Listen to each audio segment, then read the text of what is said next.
आप देख रहे हैं टुडे इंडिया न्यूज। आइए अब देखते हैं आज की खबरें। मेरा दुश्मन परेशान है मेरी माँ की दुआओं से, वो जब भी वार करता है तो खंजर टूट जाता है।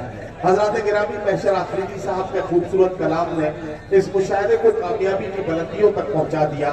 ये सिर्फ मेरा वहम नहीं है बल्कि एक ये सच्चाई है।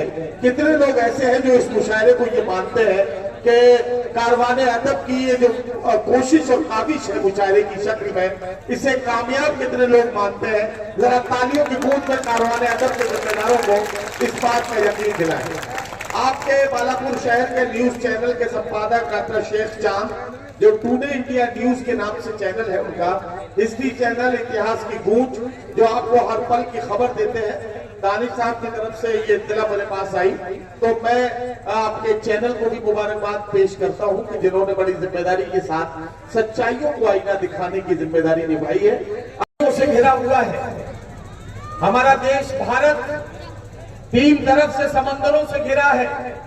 बालापुर तीन तरफ से नदियों से घिरा है।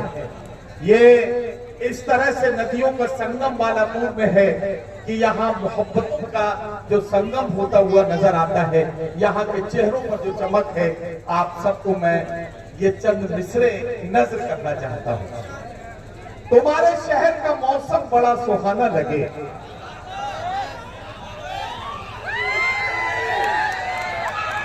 यार देखो, मैं एक बात कहना चाहता हूँ, सैकड़ों किलोमीटर का सफर अपने पैरों से और सारी रात का सफर अपनी आंखों से करते हैं। बालापुर में ये मेरी पहली हाजिरी है। जाहिर है कि बालापुर के लोगों से इस तरह से मेरी ये पहली मुलाकात है। हमीद शारिक साहब ने आपके बारे में, बालापुर के बारे में जितनी मुझसे बात की थी और जितना मुझे आपके बारे में बताया था, तो यकीन जानिए मुझे इस बात का इश्तियाक था कि मैं बालापुर के बुजुर्गों से और नौजवानों से कब मुलाकात करूंगा। आज वो मुलाकात का मौका नसीब हुआ। मैं इसके लिए अल्लाह रब्बुल इज्जत का शुक्रिया अदा करता हूँ। मुझे हुक्म दिया है सदर अली वकार ने, मोहतरम अमानुल हक साहब ने मुझे ये हुक्म दिया है कि इससे पहले कि जनाब आज़म शाकिरी साहब अपना कलाम पेश करें, मैं भी अपना रिस्क हलाल करने के लिए चंद शेर आपकी अदालत में हाजिर करूं। अगर आप इजाजत देंगे तो पढ़ लूंगा, वरना मैं समझता हूं कि काम हो चुका है। इजाजत? कोई फर्क नहीं पड़ता इस बात से। जंग में कागजी अफराद से क्या होता है, हिम्मतें लड़ती है तादाद से क्या होता है। तो मेरे लिए आप बहुत कीमती हैं। मैं आप सबका इस्तकबाल करता हूँ और अब अपने शेरी सफर का आगाज करता हूँ। यहां से अपनी बात शुरू करता हूं कि अगर ज़बान अता की है तो सदा भी दे, वगरना हर्फ़े गलत की तरह मिटा भी दे। तमाम उम्र सफर ही अगर मुकद्दर है तो फिर परिंदों को उड़ने का हौसला भी दे। तमाम उम्र सफर ही अगर मुकद्दर है तो फिर परिंदों को उड़ने का हौसला भी दे। तमाम उम्र सफर ही अगर मुकद्दर है तो फिर परिंदों को उड़ने का हौसला भी दे। मेरे प्यारे भाई हामिद मुसावरी ने जहां बात खत्म की थी, मैं वहां से एक गजल शुरू करता हूं। वो पथराई सी आंखों को भी काजल भेज देता है, सुलगती दोपहर में जैसे बादल भेज देता है। वो पथराई सी आंखों को भी काजल भेज देता है, सुलगती दोपहर में जैसे बादल भेज देता है। जहां वाले उसे जब याद करना भूल जाते हैं, जमीनों की तहों में कोई हलचल भेज देता है। जहां वाले उसे जब याद करना भूल जाते हैं, जमीनों की तहों में कोई हलचल भेज देता है। मैं अपने सब मसाइल बस उसी पर छोड़ देता हूँ, मेरे उलझे मसाइल का वही हल भेज देता है। छोड़ देता हूँ, मेरे उलझे मसाइल का वही हल भेज देता है। और ये शेर अपने बुजुर्गों से बिलखुसूस तवज्जो को तालिब हूँ कि जहां अहले खिरत तेवर बदल कर बात करते हैं। अमानुल हक साहब शेर सुने। मेरे तमाम सीनियर शोरा इकराम, महशर भाई, आज़म भाई, हामिद भाई, इधर बिलाल निकट और भाई सबको शरीक करता हूँ। जहां अहले खिरत तेवर बदल कर बात करते हैं, जहां अहले खिरत तेवर बदल कर बात करते हैं, वो इबरत के लिए दो चार पागल भेज देता है।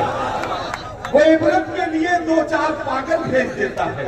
जहां अहले खिरत तेवर बदल कर बात करते हैं, वो इबरत के लिए दो चार पागल भेज देता है। वो इबरत के लिए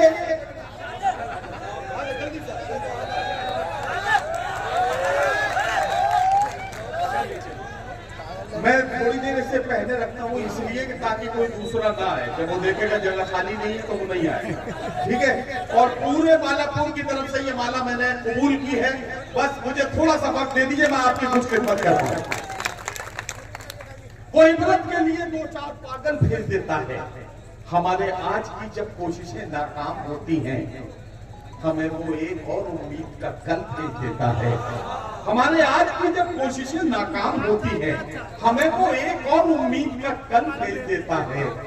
चार मिसरे और सुन लें कि सुबह मगरूर को वो शाम भी कर देता है। सुबह मगरूर को मोहतरम सुबह मगरूर को वो शाम भी कर देता है। शोहरतें छीन के गुमनाम भी कर देता है। वक्त से आंख मिलाने की हिमाकत ना करो, वक्त इंसान को नीलाम भी कर देता है।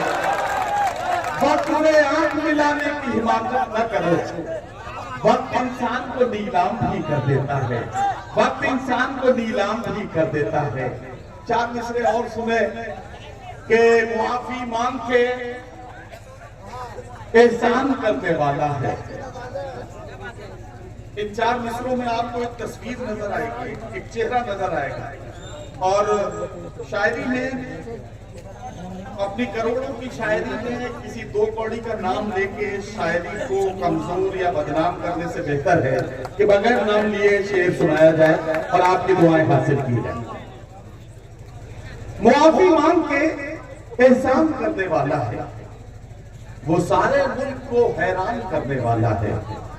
गुरूर आ गया फिरौनियत की मंजिल तक, गुरूर आ गया फिरौनियत की मंजिल तक, वो अब खुदाई का ऐलान करने वाला है। गुरूर आ गया फिरौनियत की मंजिल तक, गुरूर आ गया फिरौनियत की मंजिल तक, वो अब खुदाई का ऐलान करने वाला है। हजरात गिरामी, ये अलग बात है कि बालापुर में मेरी पहली हाजिरी है, लेकिन 30 वर्षों से मुशायरों में हूँ। एक बात अर्ज करना चाहता हूँ कि एक शेर जिसकी वजह से पूरी दुनिया में मुझे बड़ी इज्जतें मिली, बड़ी मोहब्बतें मिली, वो शेर आपकी अदालत में पेश करने की आपसे इजाजत चाहता हूँ कि मुझे इजाजत दे तो वो शेर आपको। दुनिया में 17-18 मुल्कों में जाने के बाद ये बात समझ में आई है कि जो यहाँ का एहसास है वही 7 समंदर पार का एहसास है। मैं वो उसे शेर बनाकर आपकी खिदमत में पेश करता हूं। खंडर में कयाम करता है जमाना जिसके लिए एहतमाम करता है, वो मेरे दिल के खंडर में कयाम करता है। और यहाँ जितने बुजुर्ग बैठे हैं आपके कदमों में रखता हूँ ये शेर कि ज़ईफ बाप से जो बाप तक नहीं करता, ज़ईफ बाप से जो बात तक नहीं करता, अमीर शहर को झुककर सलाम करता है।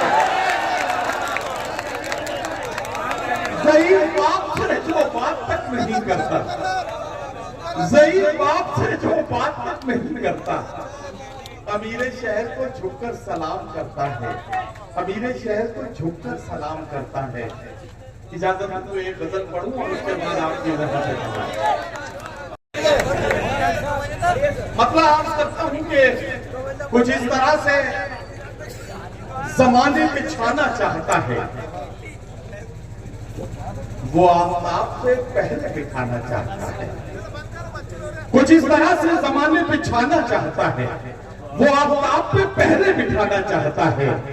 ताल्लुकात के धागे तो कब के टूट चुके, मगर ये दिल है कि फिर आना जाना चाहता है। ताल्लुकात के धागे तो कब के टूट चुके, मगर ये दिल है कि फिर आना जाना चाहता है। चटक रहा है जो रह रह के मेरे सीने में, ये मुझ में कौन है जो टूट जाना चाहता है। चटक रहा है जो रह रह के मेरे सीने ऐसे में ये मुझ में कौन है जो टूट जाना चाहता है, जो कतरा कतरा इकट्ठे हुआ था आंखों में, वो खून अब मेरी पलकों पे आना चाहता है। और ये आखिरी शेर, क्या अमीरे शहर तेरी बंदिशें माज़ अल्लाह, अमीरे शहर तेरी बंदिशें माज़ अल्लाह, फकीर अब तेरी बस्ती से जाना चाहता है। अमीरे शहर तेरी बंदिशें माज़ अल्लाह, फकीर अब तेरी बस्ती से जाना चाहता है। हज़रात गिरामी, आपका बहुत शुक्रिया, आपने मुझे भी दुआओं से नवाज दिया, इससे मेरा काम चल जाएगा, इतना काफी है। और मैं आपकी समातों का बहुत ज्यादा इम्तिहान अब नहीं लेना चाहता। अब उर्दू दुनिया के उस मोतबर और मुहतरम शायर से आपकी मुलाकात कराने जा रहा हूँ, जिसके लिए थोड़ी सी बातचीत मुझे आपसे ये करनी पड़ेगी कि गज़ल का जो क्लासिकल लहजा है उसमें आंसुओं का इस्तेमाल इस तरह से किया जाता है कि यासियात के इमाम फानी बदायूनी ने कहा कि माले सोज़े गम हाय रेहानी देखते जाओ, भड़क उठी है शम्मे जिंदगानी देखते जाओ, उधर मुंह फेर कर क्या जिदा करते हो, इधर देखो मेरी गर्दन पे खंजर की रवानी देखते जाओ, सुने जाते न थे तुमसे मेरे दिन रात